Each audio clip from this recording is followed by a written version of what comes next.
ನಂಬಿದವರಿಗೆ ಇಷ್ಟಾರ್ಥ ಸಿದ್ಧಿಸುವ ಕಲ್ಪವೃಕ್ಷ ಕಾಮಧೇನು ಗುರು ರಾಘವೇಂದ್ರ ಸ್ವಾಮಿಗಳು. ಈ ಮಾತಿಗೆ ಸಾಕ್ಷಿ ಎನ್ನುವಂತೆ ಹಾವೇರಿ ಜಿಲ್ಲೆಯಲ್ಲಿ ಒಂದು ವಿಸ್ಮಯಕಾರಿ ಘಟನೆ ನಡೆದಿದೆ.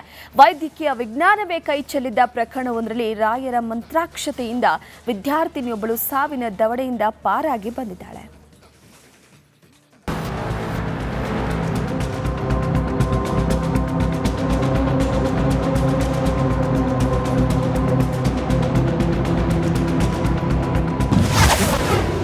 ಹಾವೇರಿಯಲ್ಲಿ ರಾಘವೇಂದ್ರ ಸ್ವಾಮಿಗಳ ಪವಾಡ.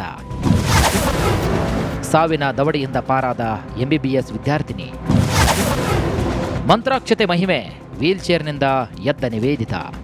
ಹಾವೇರಿ ತಾಲೂಕಿನ ನೆಗಳೂರು ಗ್ರಾಮದ 22 ವರ್ಷದ ನಿವೇದಿತ ಶಿವಪ್ಪ ನೆಗಳೂರು ಗದಗದ ಜಿಮ್ಸ್ ಕಾಲೇಜಿನಲ್ಲಿ ಎಂಬಿಬಿಎಸ್ ಫೈನಲ್ ಇಯರ್ ವಿದ್ಯಾರ್ಥಿನಿ.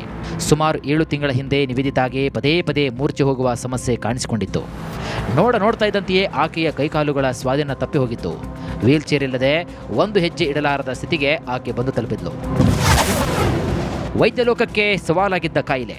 ನಿವೇದಿತ ಅನುಭವಿಸ್ತಾ ಇದ್ದದ್ದು ಸಾಮಾನ್ಯ ಕಾಯಿಲೆನಲ್ಲ, ಅದು ಆಟೋ ಇಮ್ಯೂನ್ ಡಿಸೀಸ್.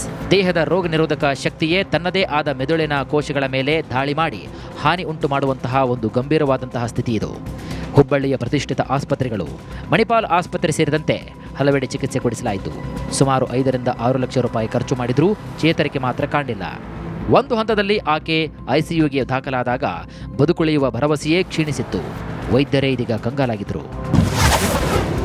ರಾಯರ ಮಠದಲ್ಲಿ ನಡೀತು ಪವಾಡ.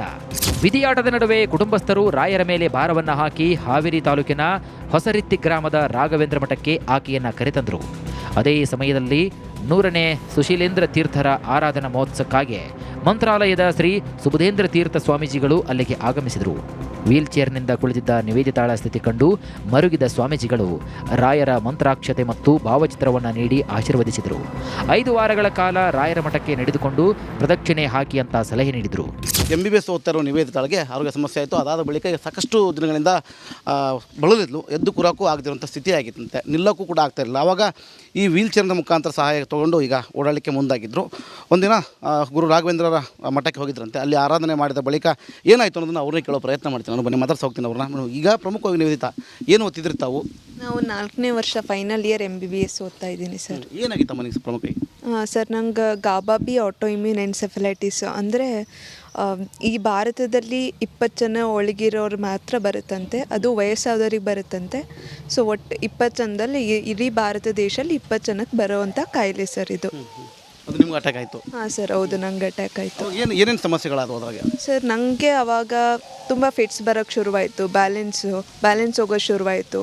ಅದು ಹೋಗ್ತಾ ಇನ್ಕ್ರೀಸ್ ಆಕೊಂತ ನಂಗೆ ನಡೆಯೋಕ್ಕೆ ಬರಲಾರ್ದಂಗೆ ಆಯಿತು.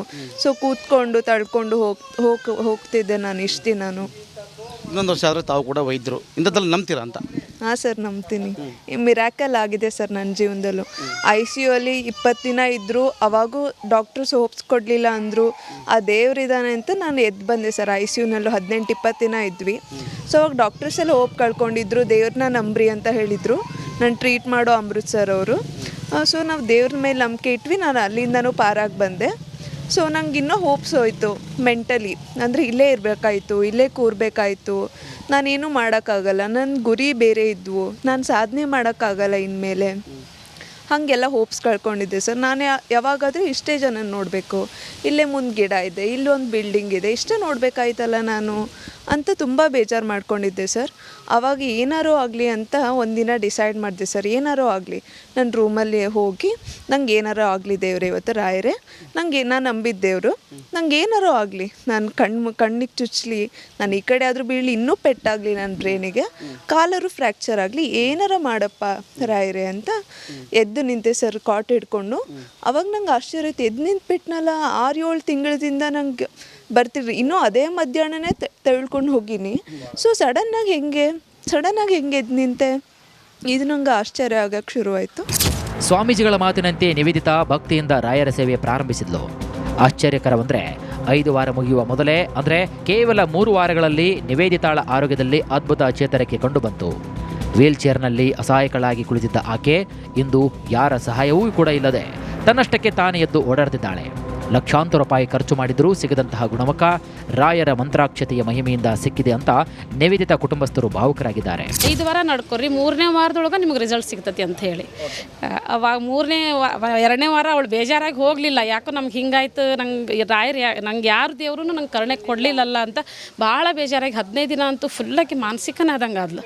ಅವತ್ತು ಬೆಳಗ್ಗೆಯಿಂದನೂ ಫುಲ್ ಅಳ್ತಾ ಇದ್ಲು, ನಾ ಇರಬಾರ್ದು, ನಾನು ಎಲ್ಲರೂ ಹೋಗ್ಬೇಕು ಬಿಡ್ರಿ ಅಂತ. ಎಲ್ಲದು 1 ಗಂಟೆ ತನಕ ಎಲ್ಲರೂ ಕುತ್ಕೊಂಡು ಹೇಳಿದ್ವಿ. ಯಾಕೋ ಅವಳಿಗೆ ಅಷ್ಟು ಭಾಳ ಅಂದ್ರೆ ಭಾಳ ಬೇಜಾರಾದ್ಲು. 4 ಗಂಟೆಗೆ ರಾಯರೋ ಬಂದರೋ ಏನೋ ಎಬ್ಸಿ ಎದ್ದು ನಿಂತ್ಕೊಂಡ್ಲು. ಅವತ್ತು ಭಾಳ ಖುಷಿ ಆಯ್ತು ನಮಗೆ. ವಿಜ್ಞಾನ ಮತ್ತು ತಂತ್ರಜ್ಞಾನ ಎಷ್ಟೇ ಬೆಳೆದರೂ ಮನುಷ್ಯನ ತರ್ಕಕ್ಕೆ ನಿಲುಕದ ಶಕ್ತಿಯೊಂದು ಈ ಜಗತ್ತನ್ನು ನಡೆಸ್ತಾ ಇದೆ ಎಂಬುದಕ್ಕೆ ಹಾವೇರಿಯ ಈ ಘಟನೆಯೇ ಸಾಕ್ಷಿ. ನಿವೇದಿತಾ ಇಂದು ಸುಧಾರಿಸಿಕೊಂಡು ಮತ್ತೆ ತನ್ನ ವೈದ್ಯಕೀಯ ಶಿಕ್ಷಣದತ್ತ ಮುಖ ಮಾಡಿರುವುದು ರಾಯರ ಭಕ್ತರಲ್ಲಿ ಸಂತಸವನ್ನು ಮೂಡಿಸಿದೆ.